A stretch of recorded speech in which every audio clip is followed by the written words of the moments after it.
Hello, welcome everyone to the first in our series on CoC Compliance 101 trainings. We're just going to give it a couple of seconds or a minute for people to trickle in, and then we'll get started.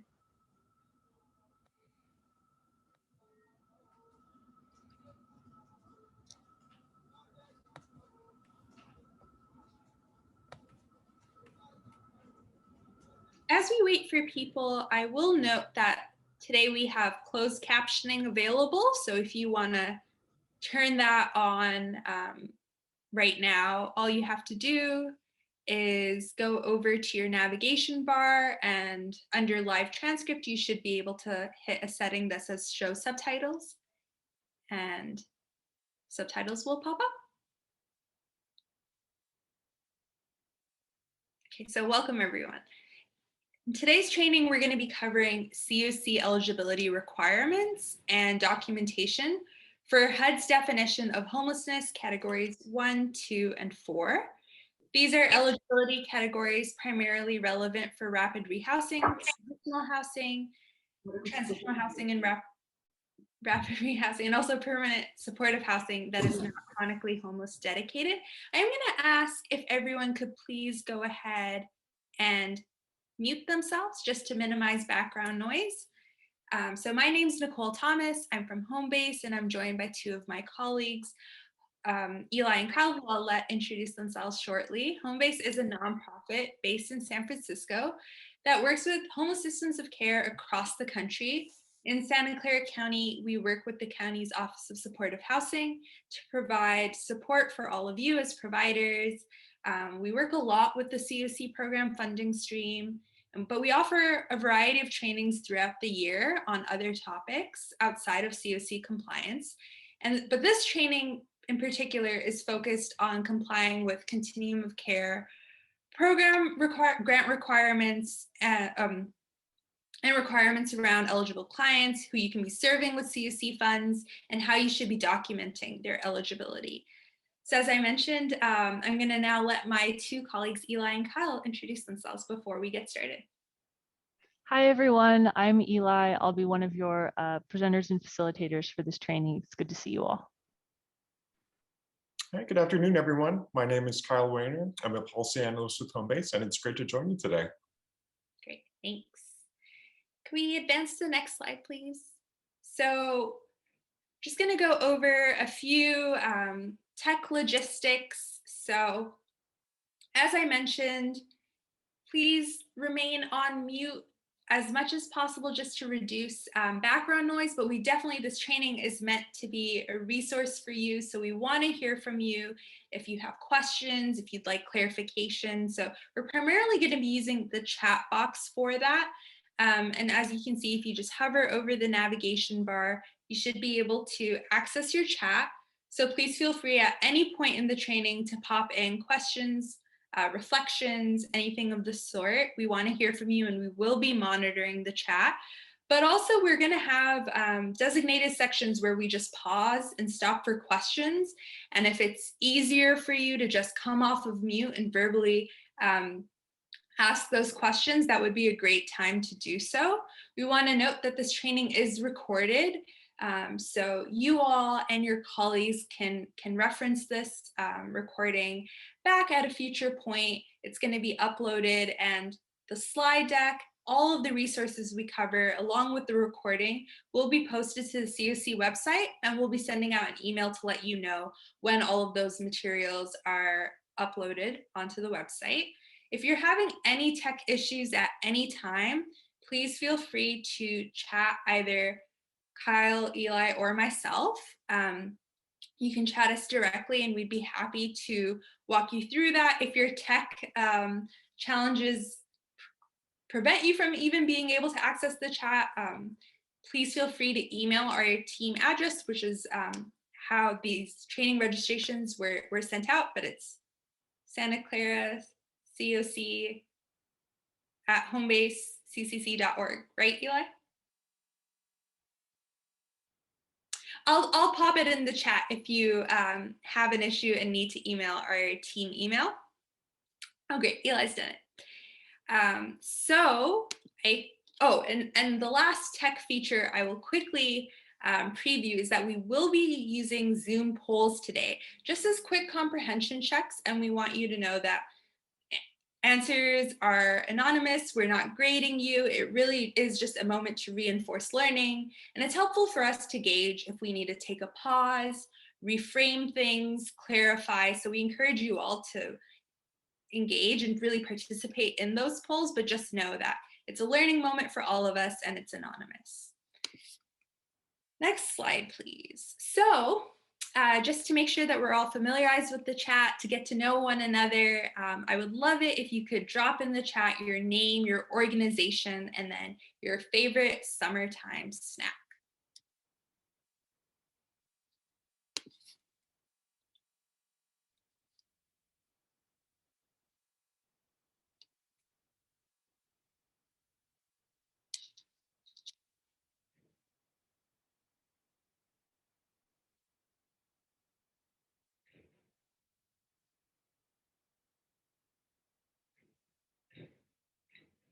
Popsicles, great choice. Banana smoothies.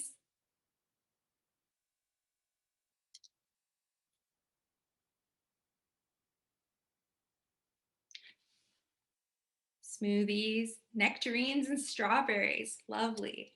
Keep them coming. Okay, so we're going to go over the agenda really quickly. So we've started off, we're at our welcome and introductions. And as I noted, this training is going to focus on documenting homelessness status and therefore eligibility for clients who fall within HUD's definition of homelessness, categories 1 through 4. And we'll be going through some general information on the homelessness definition, walk through categories 1 through 4 in detail, and then do some hypotheticals for practice. And we'll also be going over tips for documentation and record keeping. We want to note that the training today is going to be an overview. We're not going to be diving particularly deep into details of tough eligibility cases or uncommon situations, but we're hoping to give you the landscape of client eligibility and some things to be thinking about when you're documenting eligibility. And we also want to point you to some resources so that when you do need to put this into practice and dig a little deeper, you know where to go for support and how to get your questions answered. Next slide, please. So the Continuum of Care program is a federally funded stream administered by the Department of Housing and Urban Development, known as HUD, and the funding is awarded on an annual basis through an annual funding competition, and HUD releases an annual notice of funding availability, so a NOFA, which governs which funding will be available and who it is available to in each year. Generally speaking, COC program funds can fund permanent housing, so permanent supportive housing, rapid rehousing, and also to some extent transitional housing and RRH components. Each of these program components have their own set of restrictions and guidelines for who can be served in these program types. And that's something you're going to hear us state a couple of times. Next, okay, great. So here is a short list of resources that we will be referencing throughout the training, starting off with so we have a number of COC eligibility documentation forms, and they are on the Santa Clara County website under COC forms. We have the COC program interim rules. So this is the central governing regulation related to this funding. And it's often the first place we look to when answering compliance questions. There's also the HUD Exchange website. So this is where HUD posts many trainings and guidance materials about the COC program. So there are training videos, FAQs that answer some really specific questions that the regulations don't. We have a COC toolkit that has a lot of really helpful resources and materials, some of which we'll be covering over the course of the 4 days. And the one resource we really want to emphasize is us, home-based. So if you have any questions at any time about eligibility, documentation, or other COC compliance things, you can always email us or call us. There's really no question that's too small or too big. We are here to get you an answer as quickly as possible. And we can often point you to additional written resources from HUD to help you understand the grant compliance rules. Next slide, please. So now we're going to define homelessness and how to document eligibility. So HUD issued a final rule laying out the definition of homelessness and the 4 categories in 2012 that we'll be getting into today. There is a separate rule, however, that addresses chronic homelessness that was published in 2016. This applies to CoC-funded permanent supportive housing projects that are dedicated or prioritized for chronically homeless individuals and families, and we'll be getting into more detail about that on the second day of this training series. We want to note that there are also other definitions of homelessness that other government programs use. So for example, the definition in schools that goes back to the McKinney-Vento Act, and the definition we'll be discussing today is one that applies to all CoC-funded projects. If you have heard of definitions that include couch surfing or doubling up, those do not apply to CoC-funded programs. And who a project can serve depends on the project type, but it also depends on the year the project was funded and the particular rules for its current operating year, and your most recent grant agreement with HUD. So it's really important to know for your specific grant who you can serve. And again, this is something I will be reiterating in quite a few slides. So there are 4 categories under which households are considered homeless for purposes of CoC-funded projects. And each category requires somewhat different documentation, but they all have one thing in common. HUD has a strong preference for third-party documentation. So third-party means it's not the client themselves self-certifying or you as the intake worker documenting the homelessness. It's a third person who has knowledge of the client's homeless status and can verify that. And you always have to make a reasonable attempt for third-party certification every single time, and you have to write down the steps you've taken to attempt third-party certification if you're unable to obtain it. But this is something we'll come back to in further detail later on in the training. So just want to quickly preview those documentation forms. So as I mentioned, they are on Santa Clara County's CoC website under the CoC form tab. And we're going to be going through a lot of these forms in more detail shortly. So we're going to be talking about documenting homeless status, but I want to take a pause and ponder on the why. So I'd love for you all in the chat box to tell me why you think it's important to document client eligibility.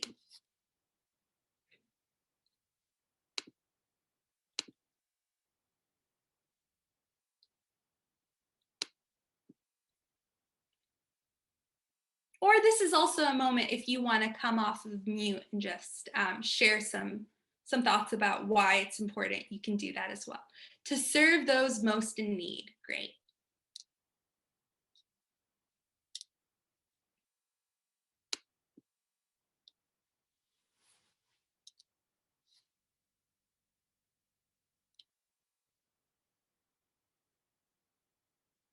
Any other reasons?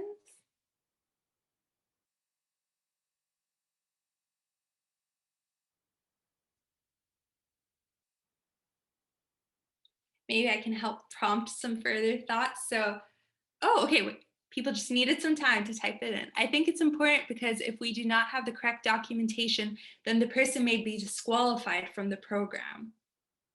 Okay, to focus resources to prevention.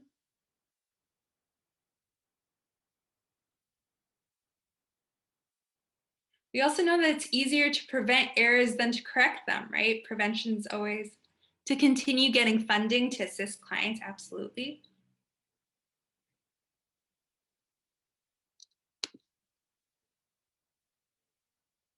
Serve the most in need.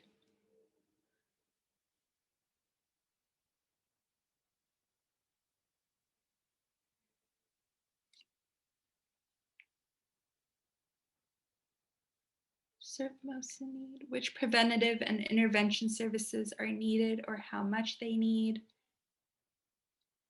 So I think as someone mentioned, it can result in clients being exited from the project. If we think about just backfilling documentation is cumbersome. It can be a pain. So rather than backfilling, doing it in a timely fashion. When we're thinking about HUD monitoring, you know, your grant is going to be monitored eventually. It's not an if, it's really a when. So if you have compliance gaps you haven't filled, that can impact future funding applications, and it can even result in repaying grant funds eventually. Thank you all for your participation.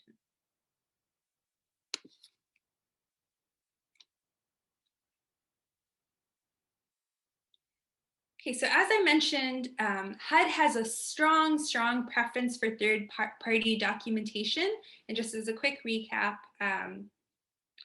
this is HUD's order of priority. So it starts with third-party documentation, but you may be able to document in some circumstances you may be able to document homeless status through second-party verification. So that's through intake worker observations, the person who's doing the documentation, or first-party self-certification by the individual experiencing homelessness themselves.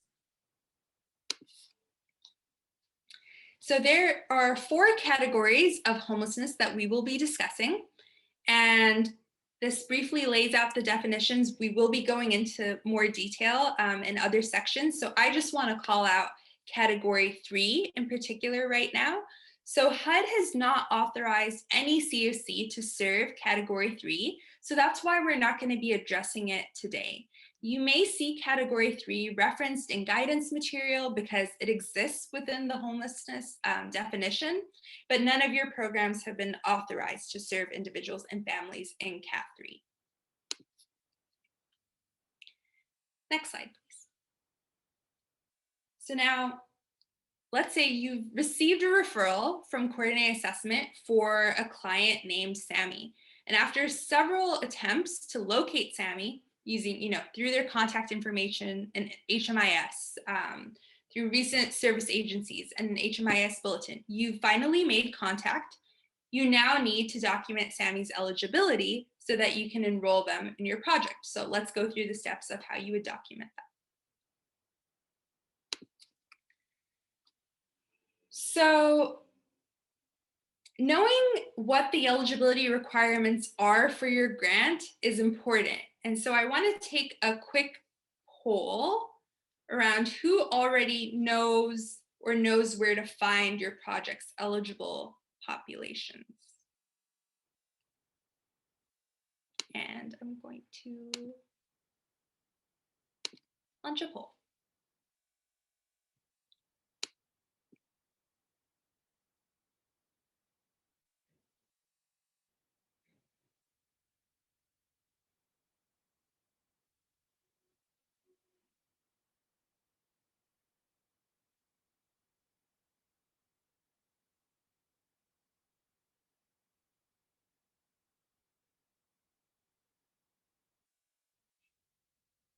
Maybe we can give it a few more seconds to see if anyone else wants to answer.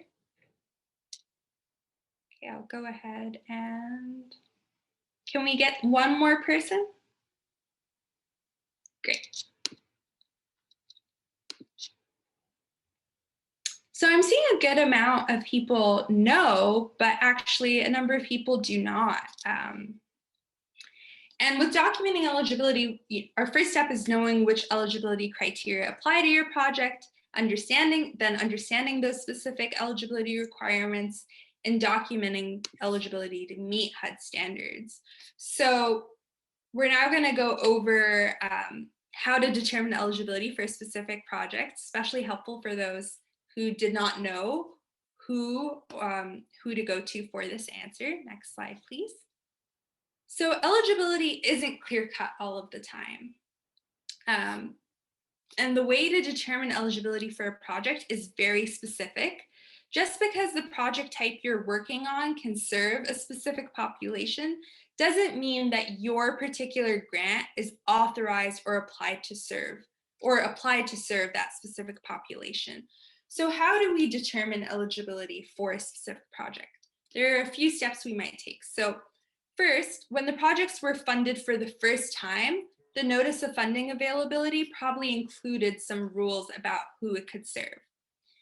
It's important to note that CUC grants are awarded each year. In subsequent years, renewal projects may have had the opportunity to change the eligible population. So you may want to check subsequent year applications. And project eligibility is always determined by the most recent project application and grant agreement with HUD. So you can dig into that, and sometimes you can reach out to the HUD field office to confirm what their understanding is of who you are eligible to be serving. So as I said, it's not clear cut. It can get very complicated. Next slide, please.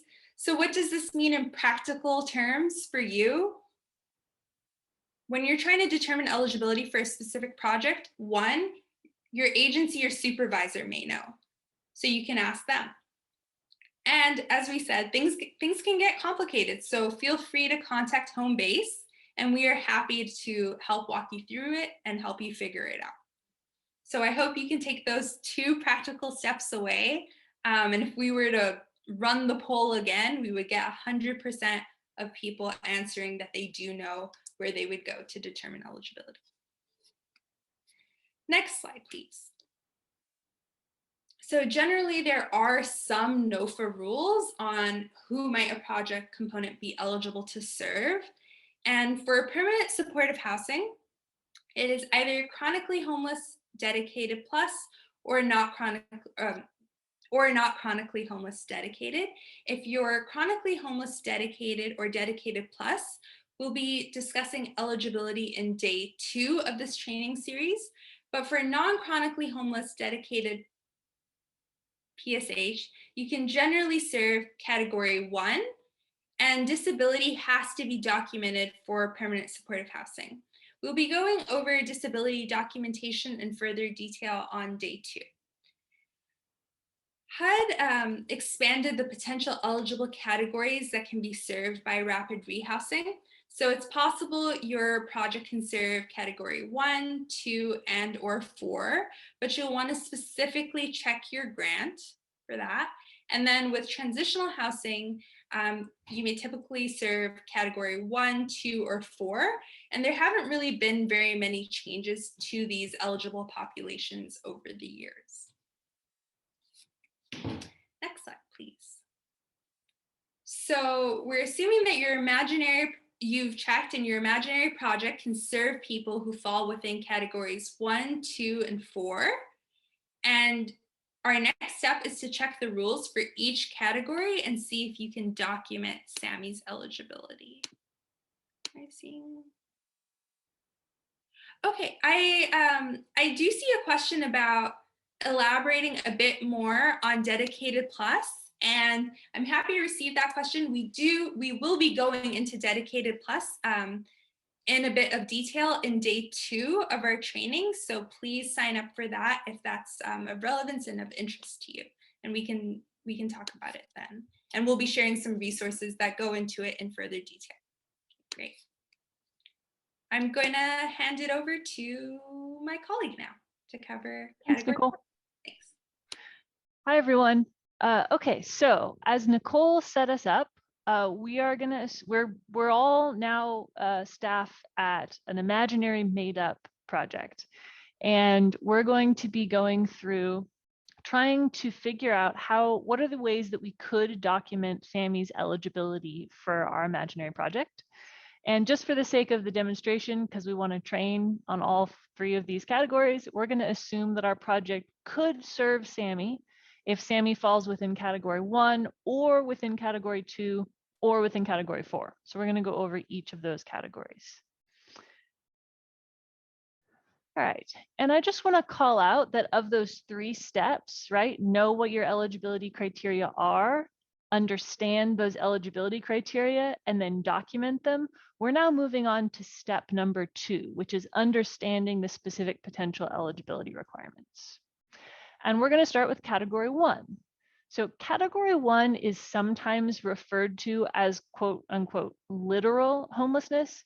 And we want to call out that anybody who is experiencing homelessness in our community is literally homeless, regardless of what that experience looks like, right? But we wanted to include the term quote unquote literal homelessness because it is commonly used as a shorthand for category 1. So if you hear someone talk about that as a HUD definition, they actually mean category 1. So category 1, this is the definition. This is the slide that contains your category 1 definition. If you're ever wanting to look back at the definition and you want to use our slides, this is the full, this is where we lay out the category 1 definition. And it includes 3 potential ways that a person could fit into this category. The first way a person fits into category 1 is if their primary nighttime residence, the place that they are sleeping or the place that they are staying at night, is any place that was not meant for human habitation. That could include sleeping on the sidewalk, in a park, in a tent, in an abandoned building, or a condemned building, a building where the utilities aren't hooked up, that sort of thing. Can include sleeping in a car or other vehicle that wasn't designed to be slept in. It can involve sleeping in a boat that wasn't designed to be slept in, that wasn't built or designed as a place to sleep or live. So this place not meant for human habitation is a specific but pretty expansive definition, and that is a great question. How about sleeping in an RV along a road? That is such a good question, Meg, that I have notes prepared in case of that question. An RV can, in some cases, be a place that is meant for human habitation. And in some cases, an RV can fall into category 1. It's a bit of a gray area, and finding that line is a question we get a lot. So the CoC program interim rule itself, that main guidance, and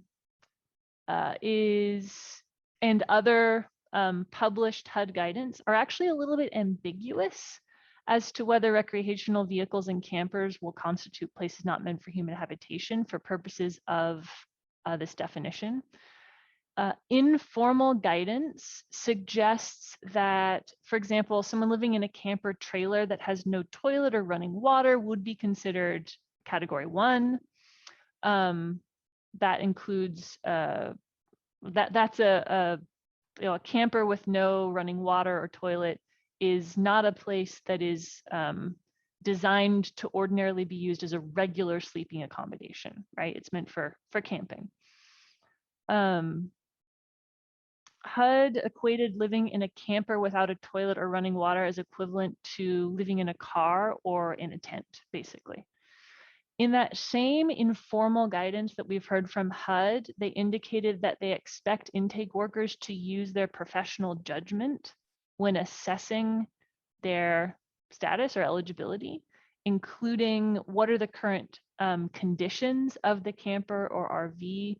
What are the reasons that the household is staying there? For example, are they staying there because they have no other place to go? The intake worker has to clearly document the condition of the housing. For example, if the RV was designed to hook up to water and sewage, can it currently be hooked up to water and sewage? Is that possible, or are those things broken? Or was the RV or the camper not designed to hook up to water or sewage? So you're making a little bit of a judgment call about, is this a place that was designed to be lived in? Or if it was originally designed to be lived in, is it sufficiently broken to count as a place not meant for human habitation? All of this is informal guidance, right? It's not binding guidance. It's not clear-cut guidance. So we strongly, strongly encourage you when you're working in a gray area like this to ask us, send us a question. You can send us specific information without identifying the client around the situation you're trying to document, and we can try to help you work that through. We can try to help you submit a question to HUD if that's an appropriate step to make. And for those of you who are working in projects where you're a sub-recipient of an OSH grant, of a county grant, the county can also be a good point of contact for figuring out whether someone's eligible for that grant. Please let me know, Meg, if you have follow-up questions to that, but I know that was a lot of information. And I have another question. I'm assuming an unconverted garage counts. Okay, I'm going to go back to the RV question, Kitty. If it can be hooked up for running water and electricity, but the client can't afford it, would it still count? I would say, again, you would have to look at all the factors involved, but I would say that if an RV could be hooked up to running water and electricity, it's a functional RV, which means that it was built to be lived in for extended periods of time. That client is likely not category 1. That is, I think, the most likely answer there. It's very unfortunate. And I'm very, very happy to take that question in an email, and we can do a little more digging on that and just confirm it. But that would be, I think, the most likely answer there. Okay, and then an unconverted garage. I believe, again, I will look into this and confirm, but I believe that a garage that is like your basic standard garage, no, doesn't have a toilet, doesn't have a sink, it's not a space in a house that's meant to be lived in, it's a space in a house that's meant to store cars and old bikes, then that is likely a category 1 situation. But again, that's the kind of thing where I would want to, hear all of the details around that specific situation, because it could be a bit of a gray area. Thanks for the questions. Appreciate it. All right. So that's just one piece of category 1, right? The place not meant for human habitation. Another option for fitting into category 1 is someone's staying in a shelter or a temporary housing situation that meets HUD's definition of shelter or temporary housing for people experiencing homelessness. So emergency shelter, transitional housing for people who are experiencing homelessness, a hotel or motel voucher, or a hotel or motel room that's being paid for by a nonprofit or a church or a government program. All of these could count as category 1 situations under the shelter, temporary housing sort of umbrella, a piece of the definition. I want to call out a couple of gray areas here, and that is in the shelter and temporary living situation. So emergency shelters are usually pretty clear to identify. We know what the shelters are, and shelter programs are in our community for the most part. It's the temporary living arrangement or temporary living situation. Transitional housing, what is the line between transitional housing for a person experiencing homelessness and, say, a residential treatment program that might be considered an institutional setting? Again, these are questions that we really try to dig into when they come up, and we're here as a resource for those gray area questions. But generally speaking, shelter. And then the last way someone can fit into category 1 is if they were staying in a place not meant for human habitation, or they were staying in a shelter and they exited that, they left the place that they were sleeping to go to the hospital or to go to jail or prison or a residential treatment facility, one of these institutional settings.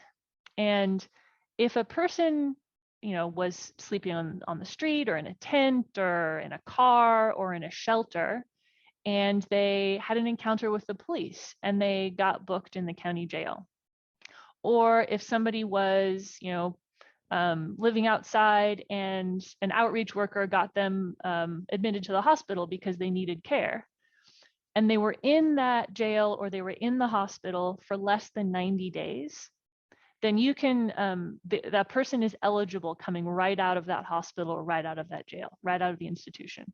Typically, an institution is not a Category 1 situation. Somebody who has been in jail or prison for a couple years, unfortunately, is not eligible under Category 1 the day that they exit jail or prison. They would have to spend a night in a shelter in order to become eligible. But if someone has had a short stay in an institution, 90 days or less, and they entered that institution from a Category 1 situation, then you can take them right out of that institution as a Category 1 eligible person. Okay, couch surfing. Alejandra, great question. Couch surfing, would that be considered a temporary living arrangement? The answer is no. And the reason is specifically what HUD means by a shelter designated to provide temporary living arrangements. They really specifically mean a project type situation, a facility or a resource that has been set up within a community by nonprofits or by faith organizations or by the government to provide shelter for people who are experiencing homelessness. So we're really thinking our traditional shelter programs, hotel, motel voucher programs, transitional housing for people who are experiencing homelessness. HUD actually considers, for purposes of the CoC funded programs, HUD considers couch surfing, right? Staying on a friend's sofa one week and a family's sofa the next week, as not within this CoC program homeless definition. In our community, I think we do see that situation, couch surfing, as an aspect of homelessness, but for this particular funding stream, that is not an eligible category. Will they ever revisit that? It's a great question. There was a lot of conversation about this. I know back in 2012 and in subsequent years in terms of comment on the CoC program interim rule. And there was a really fulsome conversation with HUD response about that. I would be surprised if they ever did change that, but anything is possible. We haven't heard anything along those lines. Great question. So now we've covered all three of the pieces of Category 1 homelessness. And we're going to go back to Sammy. Oops. Yeah, we're going to go back to Sammy. And I want to ask you to think about Sammy. So Sammy is someone who you've just started talking to, they're a referral, and you're trying to figure out if they're eligible for your project. What do you need to know about Sammy? What information do you need in order to check whether Sammy is eligible under Category 1? Let me know in the chat or come off mute, whichever one you prefer. But what do you need to know in order to just start figuring out whether Sammy is eligible? Yeah, great. I got 2 answers, both excellent answers at the same time. Where did Sammy sleep last night? Where have they been staying? Very excellent question. That's exactly what you need to know. Where is Sammy currently staying at night? Whether or not Sammy is able to sleep at night, where is Sammy spending the night, right?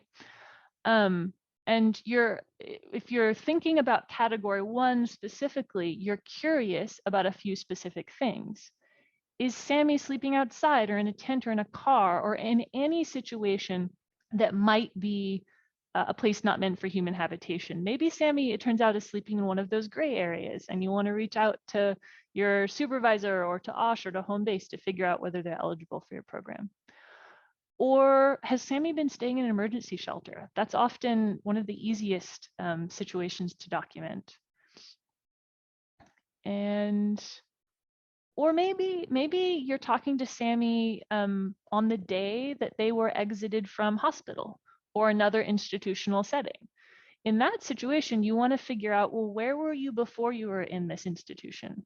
And how long were you in the hospital or in the jail? Was it about 90 days or less? And where were you when the night before you entered that institution? So these are all things that you want to figure out when you're checking whether Sammy fits under Category 1. Next question for you all. How might you get that information? Where would you start? Just trying to figure out those things about Sammy. What are some options?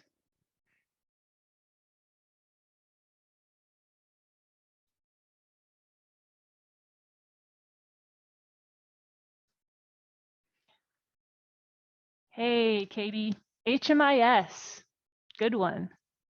Yeah, definitely. You can check HMIS, and that's a really, really useful resource. And as I said, one of the easiest ways to document Category 1 homelessness is if there is a record in HMIS that someone was staying in a shelter. And then, as we'll talk about when we get to documentation, all you have to do is print out that record, stick it in the client file. That's your documentation. It's super easy. So yeah, you can look in HMIS. You can also check HMIS for outreach contacts.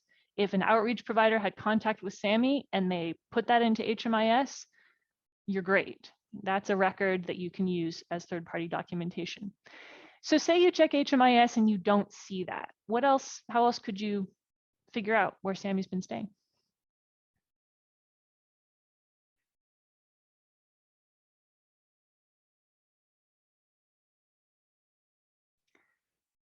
Yeah, so Katie, third-party documentation is definitely how you're going to prove to HUD where Sammy's been staying, but where do you get that first clue? Maybe a referral packet. Yeah, maybe this is a referral and somebody else has already talked to Sammy and that information is in there.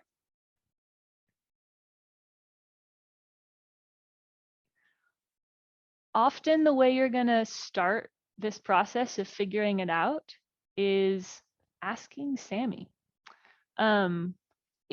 Particularly if you don't have that information in a referral packet, you checked HMIS as you were looking for Sammy, trying to get in contact with Sammy, and you didn't see anything that was helpful or could document, ask Sammy. And that's not your documentation, but it can be a first place to start on that path towards, well, what am I trying to even document? Where am I starting? And and then using your other resources, like connecting with outreach workers. If you know that someone had contact with Sammy, that's definitely going to be something we're going to talk about when we get to documentation. Thanks, Stephanie. Yeah, there may be other strategies, but I think asking Sammy, checking HMIS are really good go-tos. So I want to revisit quickly HUD's order of priority for documentation, because as you can see at the bottom, we are now transitioning into step 3. We have figured out by asking Sammy or by looking in HMIS, where we think Sammy was staying, right? We think Sammy was sleeping in a tent along Guadalupe Creek Trail, or Sammy says that they were staying in an emergency shelter, right? We have an idea of where we think Sammy has been staying, and we think it fits within Category 1 potentially. So the next step number 3, is you have to prove it. You have to document that now, because again, someday HUD will monitor your program. And unfortunately, HUD doesn't seem to just take our words for it.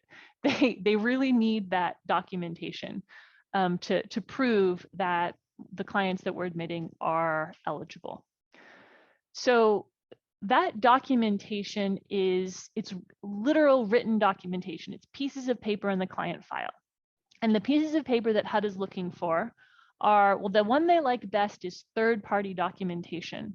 Third-party just means it's not the client and it's not you, it's someone else. It is another program, a shelter program, right? A staff person at a shelter program who can say, yeah, Sammy was here last night. Or it's an outreach staff person, either your own outreach team or an outreach, another outreach program operated by a different provider. That's a third party. It's not you, it's not the client.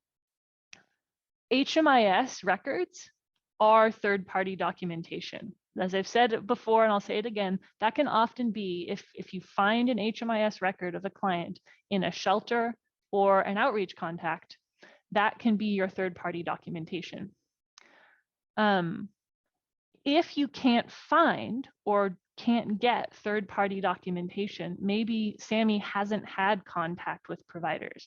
Maybe Sammy, this is the first time that Sammy has felt comfortable talking to, the provider community, the system. And this is Sammy's, first recent entry point. There's no third-party documentation. Your next step is, well, can you go out and see where Sammy is living? This is an intake worker, meaning the person completing the documentation, which in our scenario is you, going out and actually seeing where Sammy is staying. It's not really enough to have Sammy tell you for second-party document, for this intake worker observation. In order to use this, you have to go and see where Sammy is staying. If you can't do that, either because Sammy is unwilling to take you, or there are serious safety concerns, or whatever barriers there are to you being able to do that observation yourself. If and only if you can't do that, then you can have Sammy self-certify. That's just Sammy saying in writing, or they can say it out loud and you can write it down, that this is where I've been living. This is some details about it. It clearly fits in category 1. Right? This order of priority is very important. And when HUD does eventually come to monitor your program, they're going to look for, okay, how do I know you tried to get third-party documentation first? Where do you have written down all the things that you did to try to find third-party documentation before you did intake worker observation? And then where do I see written down all the reasons you couldn't do intake worker observation before you asked Sammy to self-certify?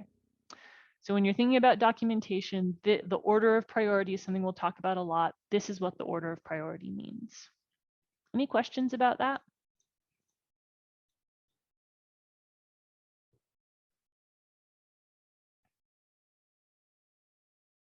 All right. As an additional incentive to use third-party documentation, I'm going to tell you something. Great. So Katie, a question about the percentage of your total files for the program that can be self-certified. This is different for chronically homeless dedicated projects and other projects. So if your project is rapid rehousing or transitional housing or THRH, or even if your project is permanent supportive housing that's not dedicated to chronic homelessness, there's no set percentage. It's just, you have to show due diligence. You have to really document you couldn't get third party, or you couldn't do intake worker observation before you self-certify. But there is no percentage cap. If you happen to be working in a project that is dedicated to chronic people who fit in the chronic homelessness definition, there is a cap.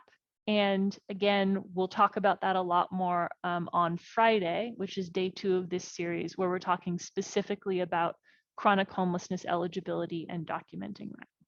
So sorry to keep putting those off, but we're going to do a full training, and that also will be recorded. Aha, Alejandra asks a perfect question.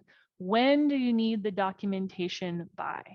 The documentation needs to be in place before the client is enrolled in the program, for the most part. And what you're documenting, because if you enroll a client in a program and you don't know that they are eligible, that is a violation of your grant requirements, of the rules for this funding.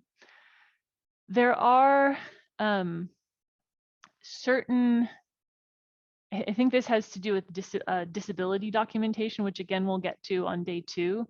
There are some cases where you can document something with a lower order of priority and then backfill it, but that really has to do with the chronic homeless documentation as well. So for category 1 homelessness, category 2 homelessness, category 4, you need to have that documentation in place before you enroll someone in the program.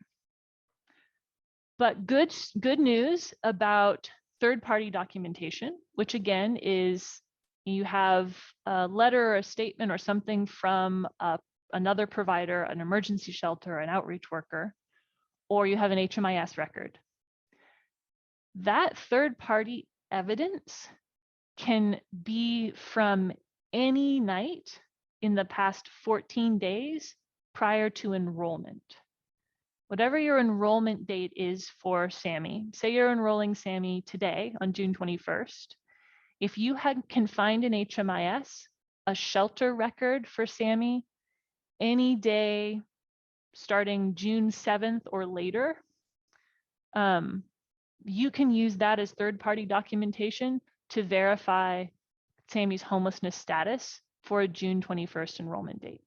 Or if you find an outreach contact anytime in the 14 days prior to enrollment, or if you can get another provider to do, the verification form for third-party documentation, it can be any night in the 14 days prior to enrollment. If you're using staff intake worker observation or self-certification, those lower priority forms of documentation, that has to be for the night before. It's night before homelessness. So if a client is self-certifying, they have to say, last night on the night of June 20th, this is where I was staying. But third party, you have a little bit of wiggle room. It can be any of the 14 nights prior. Any questions about that?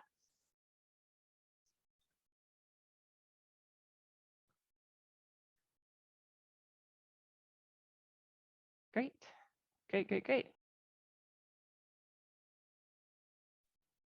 Alejandro, I really appreciate the no response, because that tells me that that I'm making sense. And there's not, you don't lack questions because I'm completely not making sense. Just no questions. Thank you. No, you're definitely making, oh, I'm sorry, you're definitely making sense. I just have a follow-up question, actually. Oh, great. So a lot of referrals, I know that they complete the assessment, and then it's kind of just like the assessment is complete, and then they never meet with anybody afterwards. So in that case, like the third-party verification is really difficult to get, because a lot of times they say, oh, well, I only found that one time. So I guess I have a suggestion, and maybe I would like some alternatives, but maybe suggesting that when we complete the assessment, if we can already just do that homelessness verification letter. I don't know if that's possible, but for referrals like those, it's really hard to get that third-party verification. And then I understand that some programs have a percentage of, like, a cap for how many self-identified or self-verified homelessness forms you can fill out. So yeah, I guess I kind of, one, I had that feedback to give back, and then two, I guess, what are some alternatives? Maybe this isn't the correct training to ask this, and I apologize. I can definitely wait, but I'm interested in hearing a little bit more about that. Yeah. And we're just about to jump into the forms of documentation for category 1. And so I hope we'll get into that a little bit more. But so I want to make sure I understand your question. I think when you say at the assessment, does that mean the VI SPDAT assessment for coordinated entry? Yes, correct. Yeah. It's a tough one, because it's I don't think that it would be feasible to have the third-party documentation completed at that point for most clients, because a lot of clients are getting assessed. They were assessed maybe up to a year ago, 9 months ago, 6 months ago, and that's just way too long in the past to document their eligibility.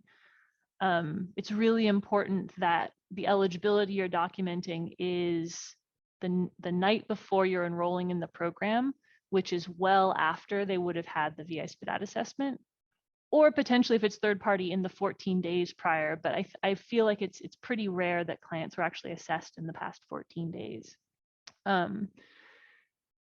And I think that there are ways, and we can talk, as we talk through types of documentation, there are other ways of trying to hunt that down. But I'm really interested, as we talk through that, to hear other folks' ideas of, like, I'll stop and ask, how do you do this? How do you find documentation? because I recognize it can be pretty tough.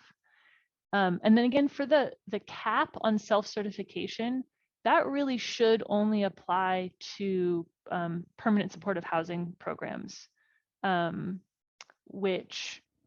are serving folks who are chronically homeless. So if you're working in a program that's not permanent supportive housing, not PSH, and you're hearing that, that's something that I would have questions about. I'd be interested to hear about that. Maybe we can clarify. All right. So moving into the actual documentation, right? What are we looking for? As Nicole mentioned, the COC has forms that are set up to walk you through accurate and adequate documentation. And it's really about filling the forms out correctly. And if the documentation exists and you fill out the forms correctly and you stick the forms in your client file, it should be adequate to document the client's eligibility. So what we're seeing here is our checklist for our documentation checklist. And the documentation checklist is a form that is not meant to actually document anything. If you just have the documentation checklist, you have not documented homelessness. The checklist is meant to organize your process, to help walk you through each of the options for documenting homelessness and make sure that you have that adequate documentation in place. So it's a checklist that's a support for you all to make sure your client files are complete. The checklist shows you all of the pieces of category 1, and it will walk through the different options for documenting those aspects of category 1. So we can see for category 1, place not meant for human habitation. It gives you some clues. For example, a car, a park, an abandoned building. You can use written third-party documentation, and that can be an HMIS record of a homeless street outreach contact. If you look in HMIS for the past 14 days and you see that someone recorded an outreach contact with this client, that is documentation. You print that out from HMIS, put it in the client file with this checklist, you've documented. Or you can get a signed letter on letterhead from a street outreach provider. So you can maybe you talk to Sammy and Sammy says, yeah, there's someone who's come around, every 3 days in the past couple weeks, and I talked to them, and they gave me some socks and they pointed me to where to find some resources, or I just chatted with them, and I think their name was Alex. Right? That's at least a place to start. Maybe that's a way that you can try to hunt down through HMIS or through contacts at outreach providers. Who is Alex? Who is this outreach person that Sammy was talking to? They didn't enter it in HMIS, but maybe you can track them down and get them to sign a letter or fill out a form. Sometimes clients actually know the provider that outreach workers are working with. Maybe Sammy's able to tell you, yeah, I think it was a Path dude that came around. Or maybe Sammy can tell you where they were staying when they had contact with the outreach provider, and you or your team or your supervisor or your agency, maybe they know which outreach programs cover that area, right? If it's a specific area in San Jose, maybe you can get some information about, well, who does outreach? What outreach program does outreach in that area? You can do things like maybe use the HMIS communication system. So, send out some messages. I'm looking for anybody who can verify homelessness for this client. Because it's a communication through HMIS, there's no concern about sharing information about that client. Everybody in HMIS is able to see that client is in HMIS, so there's no data sharing concerns. Just all of the, whatever detective work you're doing, you're trying to find someone who can say, yes, I saw Sammy, they had a tent here, or they were clearly living in their car and I saw them on this date. Do we have a document that states what outreach programs cover certain areas? It would be helpful. I don't know of anything that exists like that. If anybody from OSH or the county or anybody else is on who knows a good way of figuring that out, feel free to put that in the chat, but I don't currently. Good question though. Okay, and then as you can see, the checklist will then walk you through, okay, you can't get third party. The next step is written second party, which is staff intake worker observation, right? You fall back to that. And then, okay, you can't do that. You weren't able to go out and observe where the client was staying. Written first party, which means self-certification by the client. And you can use the client's self-declaration of homeless form, which is Form E, and you fill out the staff supplement. So as you can see, we're not going to spend this long going through every part of this checklist, but as you can see, this checklist is structured to walk you through everything we just trained you on, including the what a place not meant for human habitation is, and the order of priority for documentation. It's also going to remind you in this column that once all this is done, you really want to put the stuff in the client's file. If the client's eligible but you don't document it, the client's not eligible. If the client's eligible and you document it, but you don't put the documentation in the client file and you can't find the documentation later, the client is not eligible. So it really needs to be in the file and complete. These next couple slides just show you what the checklist looks like for the other pieces of category 1. So it'll do the same thing for you for emergency shelter or safe haven, hotel, motel, that emergency shelter for people experiencing homelessness documentation. It'll remind you that an HMIS record of a stay in an emergency shelter is good third-party documentation, or a homeless certification form, Form A, which we'll go over in a second, or second party, right? Intake worker observation, or self-certification. And then the same for that institutional stay piece. So that's that third portion of category 1 that really requires a little bit more documentation, actually, because you have to document and prove each piece of the institutional stay piece of category 1. That includes documentation that they were in an institution. That can be discharge paperwork that includes both their date of admission and their discharge date. So you can make sure it's 90 days or less. Those two dates are super important. It can be, if you don't have discharge paperwork, or the discharge paperwork doesn't have those two dates, you can get a written referral from somebody in that institution who had knowledge of the client's admission and discharge dates, or can look in a database and can confirm. So you have to have documentation of their stay in that institution. You also have to have documentation that they were in a place not meant for human habitation or a shelter before they entered the institution. You really have to tell that full story and show that they meet that category 1 piece.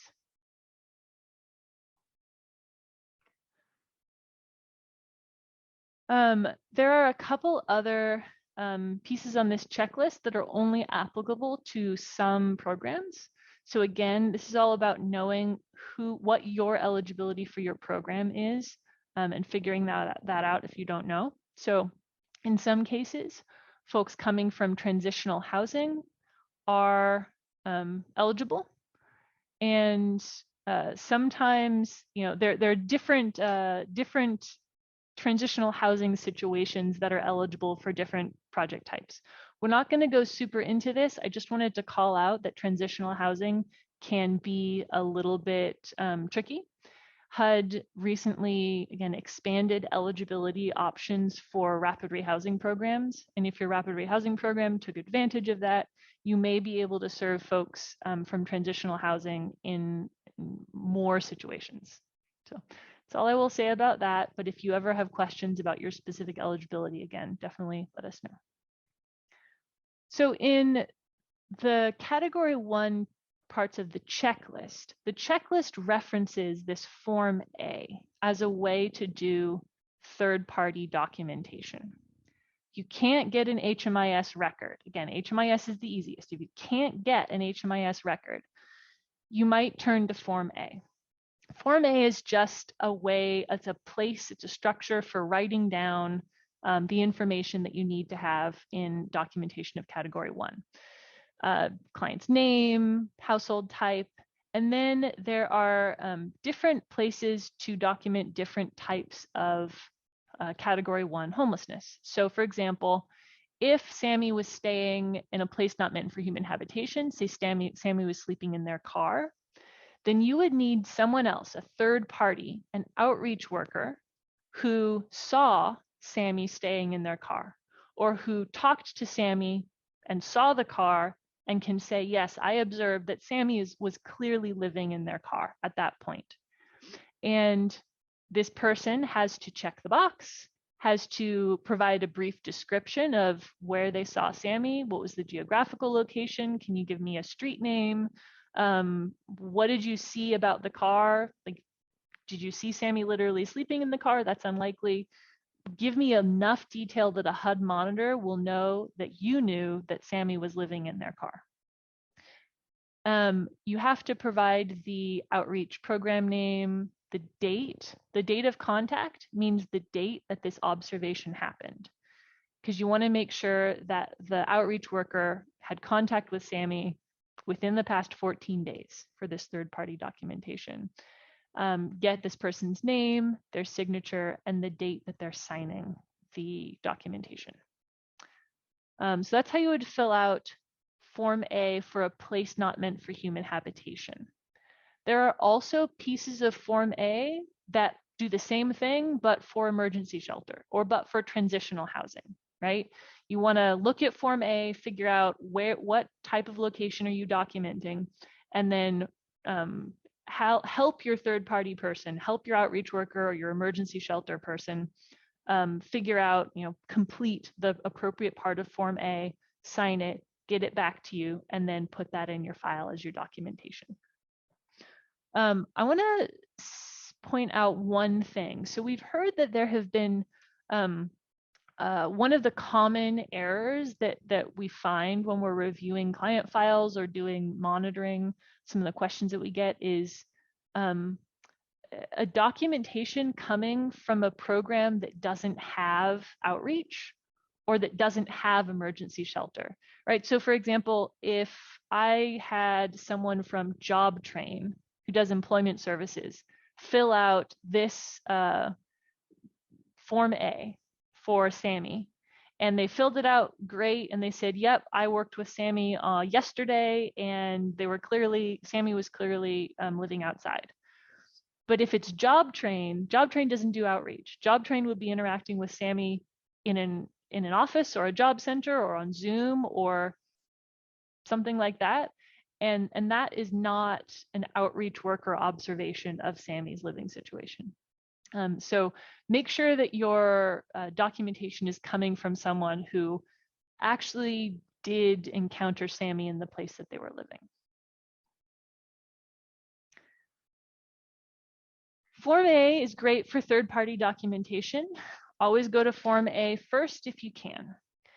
Again, if you can't get third-party documentation, you want to document everything you did to find third-party documentation. And when I say document, I mean literally write down, I looked in HMIS and I didn't see any outreach or emergency shelter contacts. I called X person. I reached out to Y program. I put out a message in HMIS. Write down everything you did, and then see if you can do a second party certification. That means your intake worker observation of where that person is living. If you're doing that intake worker observation, you need to make sure that you fill out the piece of this form that describes the attempts you made to get third-party document verification. Write them down, write them all down. Make sure there's more than one. This is all about doing due diligence. And then if you can't get second party documentation, you're going to come to Form E.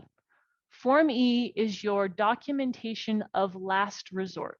You're only going to use Form E, the client self-declaration of homelessness, if you have lots of attempts that you can document, that you can write down, that you tried to get third-party documentation, and some reasons that you couldn't do an intake worker observation. If that's where you are, go ahead and get the client to self-certify. So you're going to sit down with Sammy maybe and talk Sammy through the reason that you're filling out the form, what it's used for, and what the information you need from Sammy is. Sammy can fill out this form and send it to you or hand it to you, or Sammy can tell you out loud the information and you can complete the form on behalf of Sammy. But Sammy does need to sign the self-certification. And of course, you also need to complete all of the ways that you tried to get third-party verification and why you couldn't. And you also need to document why you weren't able to get that intake worker observation, because this is your last resort. So category 1 is a lot. I really appreciate folks who asked questions, and I want to leave time for us to get to category 2 and category 4 and also do some practice.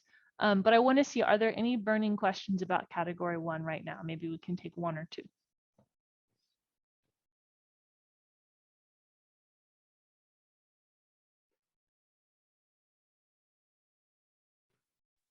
Any other questions? Oh, I just had a quick question back to like when they're in that institution for 90 days or less than 90 days. So if we have literal homelessness the day before they entered into, let's say they went to the hospital and then they got out they got out, I don't know, let's say 20 days later, but then by the time the outreach person got in touch with that person, they were, maybe they were couch surfing. Would they, because they met the requirement earlier, would it still count, or is that kind of a gray area? Again, a great question. Unfortunately, not a gray area. In that situation where the client was, say, in a shelter or another category 1 situation, then they were in a hospital for 20 days. And then from the hospital, they went to sleep on a friend's couch or a series of couches. That client is no longer in category 1 until maybe they stay another night in an emergency shelter. Because coming out of like the institutional exit piece of category 1 is really about the day they're exiting, right? They were in the institution last night and we're trying to fit them into category 1. That's where that would work. Once they've been out of the institution, they either have to qualify in another way or they're no longer eligible. Does that answer the question? Yes. Okay, great. All right, thank you so much for your questions. I'm going to pass to my colleague to start talking about the category 2.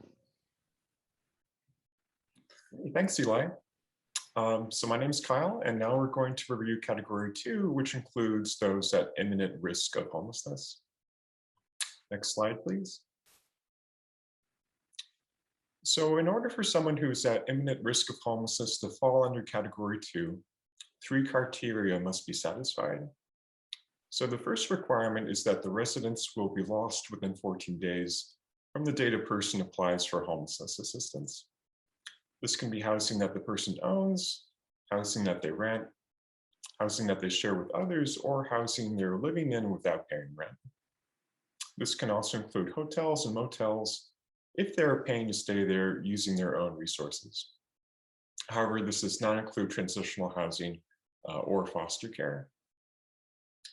So the second requirement is that no subsequent residence has been identified after losing their primary residence. And the third requirement here is that the person lacks sufficient resources and support networks to help them obtain other alternative permanent housing. Next slide, please. So all three criteria must be applicable in order for a person to fall under category 2, and all three components must be documented. So the next few slides will review what types of documentation for each of these components can look like. Next slide, please. So for the first requirement, documenting that the residence will be lost within 14 days, this could be a court order or formal eviction note. If the client was staying in a hotel or a motel, this could be a bank statement or evidence of loss or reduction in income that shows that they cannot stay at a hotel or motel for longer than 14 days. Or the intake worker must document why they are unable to obtain these financial records as evidence. Another acceptable method of documentation could be an oral statement by the client that the landlord will not let them stay longer than 14 days. This statement must be documented in writing, and the intake worker must verify the statement with the landlord or owner and have the landlord's statement documented in writing as well. So if for some reason the intake worker cannot contact the landlord, the intake worker must document the due diligence that was taken to attempt to obtain third-party verification. There's also a staff supplement section on the second page, which must be documented as well, or must be completed as well. And the client must complete the first page of Form E, which certifies that the information in the form is true and complete. Next slide, please. For the second requirement on documentation related to an absence of an identified subsequent residence, the staff overseeing the intake and documentation must obtain a statement from the client, which must be recorded in writing. Okay, next slide. And similarly, for the last requirement on documenting a lack of sufficient resources or support network, the staff should obtain a statement from the client, which also must be recorded in writing. Okay, next slide. So the 2019 NOFA expanded eligibility, and category 2 is potentially an eligible population type that your program can serve if you work with transitional housing, rapid rehousing, or joint transitional housing, rapid rehousing project types. But of course, you will want to look at the NOFA under which your specific grant was funded, as well as your specific grant agreements, just to confirm that. And we should also note that most clients who get a referral to rapid rehousing are not category 2. Those clients are more likely to fall under category 1 or category 4. Okay, next slide, please. So we're not going to review category 3 today, which requires special permission from HUD. And since no provider in Santa Clara County currently has that permission, we're just going to move on to category 4, which covers individuals or families fleeing or attempting to flee domestic violence. So for your reference, we have the relevant federal definition of domestic violence at the bottom of the slide, but I want to expand a little bit on the "and other dangerous or life-threatening conditions" language in the definition. So this can include trafficking, both human trafficking and sex trafficking, and LGBTQ+, which can qualify under category 4, even in the case that a violent act has not actually been committed. If there's a fear of violence and the primary residence is not safe or supportive because of a person's gender identity or sexual orientation, then they can fall within category 4. Okay, next slide, please. So these are the project types that can potentially serve clients who fall within category 4. And again, you'll just want to check the NOFA and your specific grant agreement to confirm. Okay, next slide. So if you are a victim service provider, the only documentation that is necessary is a self-certification of homelessness, which is going to be Form E. So HUD defines the victim service provider as a private nonprofit whose primary mission, and that's the key part, is to provide direct services to survivors of domestic violence. So this could include permanent housing providers, shelters, and other non-residential programs that are focused on advocacy and supportive services. So if you are a victim service provider using Form E, will satisfy your documentation requirements. Okay, next slide. But if you're not a victim service provider, there are a number of additional documentation requirements that do need to be fulfilled only if the safety of the client will not be jeopardized. If the safety of the client will not be jeopardized, then the oral statement should be further supplemented with either a written observation by the intake worker that verifies the condition of the client, that the client is fleeing rather, or a written referral from an organization where the client has sought assistance. So this can be a letter from a housing or service provider, from a social worker, from a law enforcement agency, or from a healthcare provider, just to name a few examples. And it's also worth emphasizing here that the written referral only needs to include the bare minimum amount of information that is necessary to document that the client's household is fleeing domestic violence. And again, we just want to stress that the safety of the client is the chief priority here. And the client also just has the final say regarding what is safe and what is not safe when it comes to determining whether or not to take these further steps. So next slide, please. So we just reviewed categories 2 and 4, and I just want to pause for a moment and confirm whether there are any additional questions that we can answer.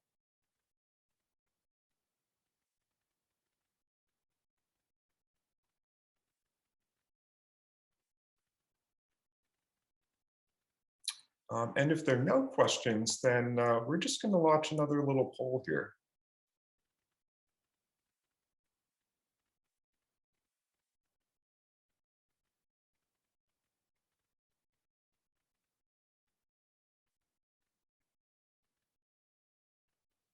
Okay, so you should see another poll on your screen which asks, which of the following could fall within the definition of category 4, fleeing or attempting to flee domestic violence? So the options are, number 1, someone living in an apartment with an abusive partner. 2, someone living in a shelter for victims of human trafficking.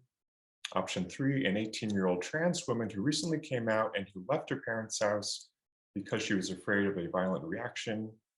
And option 4, all of the above, as long as they didn't have another safe place to live and lack the resources to obtain one. And we're just going to give the poll a few more seconds. Hopefully we can get just a few more responses.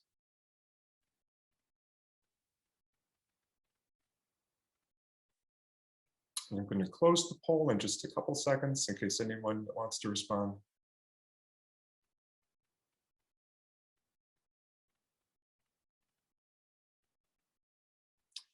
Okay, so it looks like nearly all of the attendees had the correct answer. The correct answer was all the above.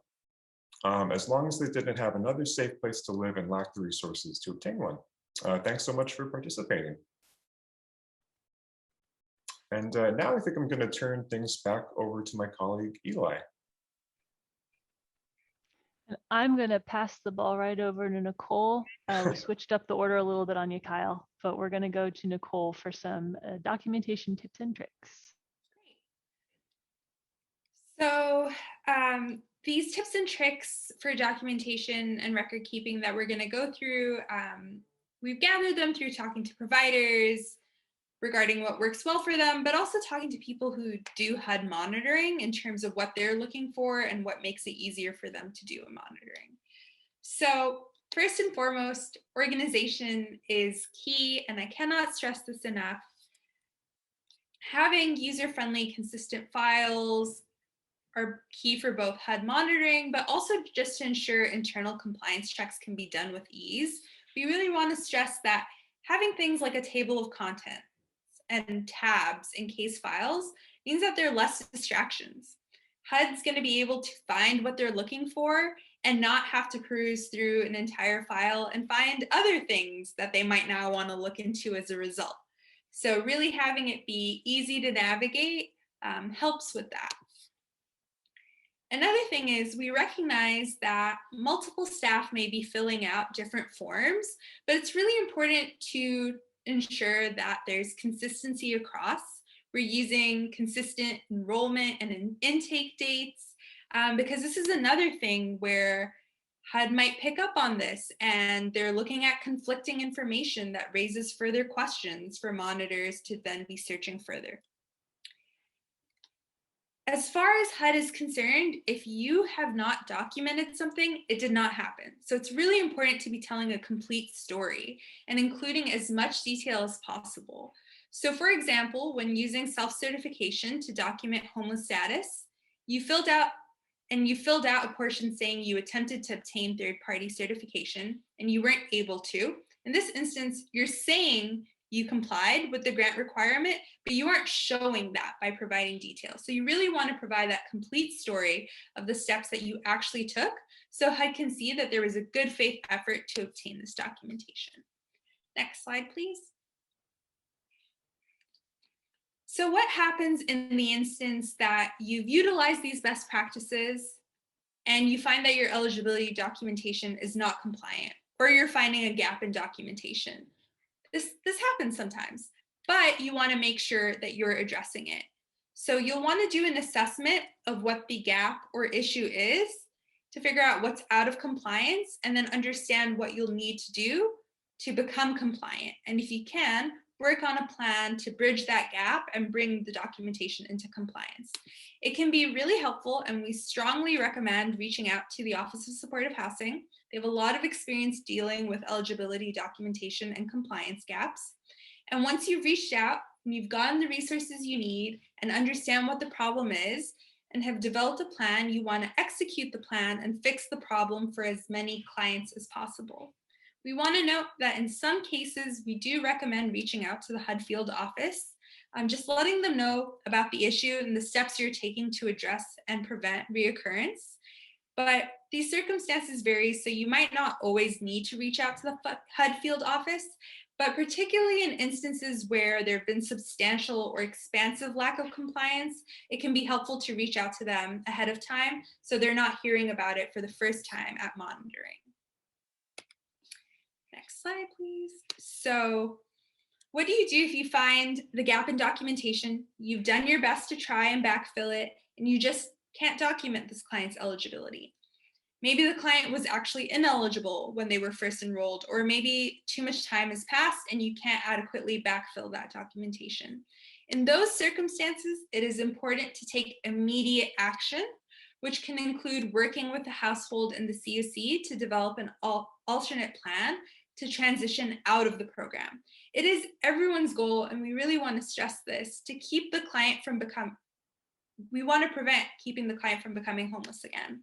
This is not a situation where if they're ineligible, you're exiting them immediately from the program. You want to reach out to OSH, or if you have other resources, those can come into play, and you're working with the household to help them transition to those supports. You want to ensure the documentation you have in the meantime is as accurate and complete as possible.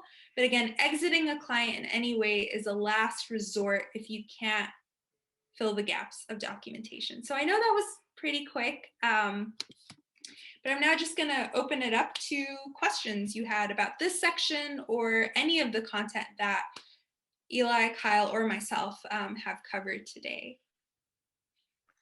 And as you're thinking of those questions and typing them in the chat, please don't let me hold you up. I want to come back to this slide really briefly. This slide is very important. I love this slide. Organization, detail, tell a complete story. I think sometimes the sort of emphasis on telling a complete story, adding detail, can lead us to try to put as much documentation in as possible. So we do sometimes see client files where you have a printout from HMIS and a Form A, or a printout from HMIS and self-certification. And really all you need is one piece of adequate documentation. So having double documentation isn't better and can sometimes be a flag for HUD that, well, maybe they don't really understand the documentation requirements. So that I just wanted to note that complete, detailed, but one compliant piece of documentation is sufficient. And I see a question from Alejandra. How is family defined? HUD has a definition of family, I believe under the equal access rule, Nicole, that wherever it lives, they have a definition of family and of household that is very expansive and very defined by the family. So a family is any group of more than one person that presents together for services. They don't have to have a family relationship in a sort of a legal sense or a genetic sense. They don't have to, be parent-child. They don't have to be married. They don't have to be in a relationship. Any group of people who presents together for services and identifies themselves as a household. Any other questions?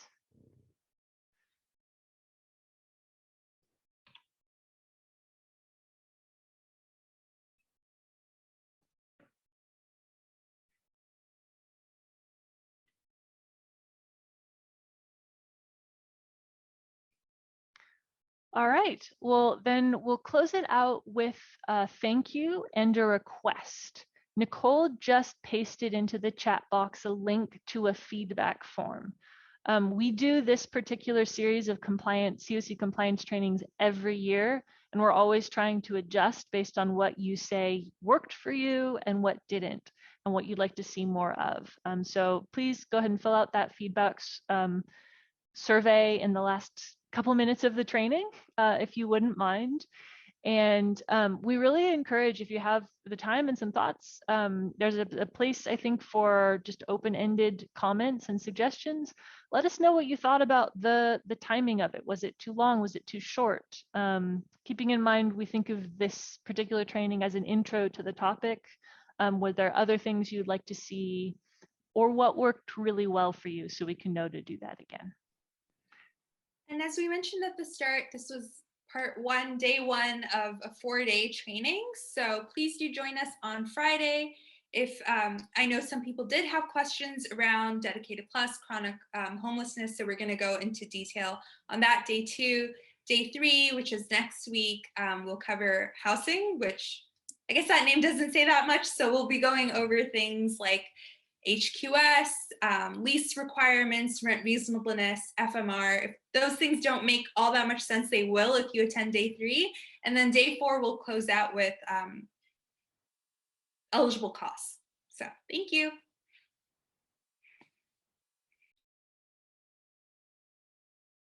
Thanks for your attention, your time, for the work that you do. I hope you have a great rest of your day. Feedback form link is in the chat. Go ahead and open that up. Thank you.